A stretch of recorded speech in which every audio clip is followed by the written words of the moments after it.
What's up, people?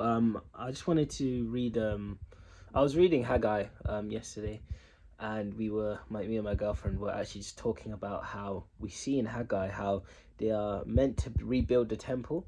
We're meant to see how um they've just come back from exile, and they're focusing on themselves, as we can see in chapter 1, how they're building their houses, these luxurious, beautiful houses, but the temple is just in ruins.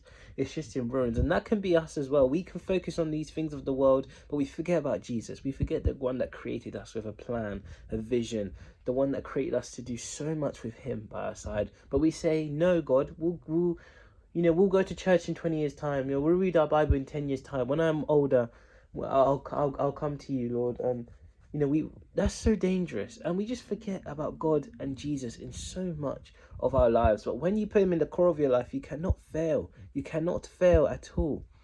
So, as we can see in Haggai, how God had to remind them, my temple needs to be built. In fact, when you build my temple, it'll be better than when Solomon created it. It'll be better than even that one. When you're with God, your life will be even better. You'll be blessed more abundantly. That's the glory of God. He doesn't want to make you into being normal, to look normal. He wants to make you look even better. He wants to make you stronger, wiser. But that's only by accepting Jesus Christ. That's only by coming to Him, the way, the truth, and the life. So as we saw how the people, they rebuilt the temple, but they had to rely on the Spirit, because it says in Haggai 2 that the Spirit poured out to them, which means they couldn't do it on their own understanding. So what that means is we need to rely on the Lord, not our own understanding, Proverbs chapter 3. So we need to give ourselves, and that's such a hard thing for humans, because we love our flesh, we love the things of the world, we love ourselves so much, but it is worth it. The kingdom of heaven is worth your life. It is worth everything. It doesn't matter. I could have no friends, no family members, and Jesus is all I need. I stand on that day by day. I fully believe that. So this is the power of Christ. This is the power of God that you need in your heart, that your heart is craving for. You don't, and we even see how in the book of Haggai, how the people were looking for crops.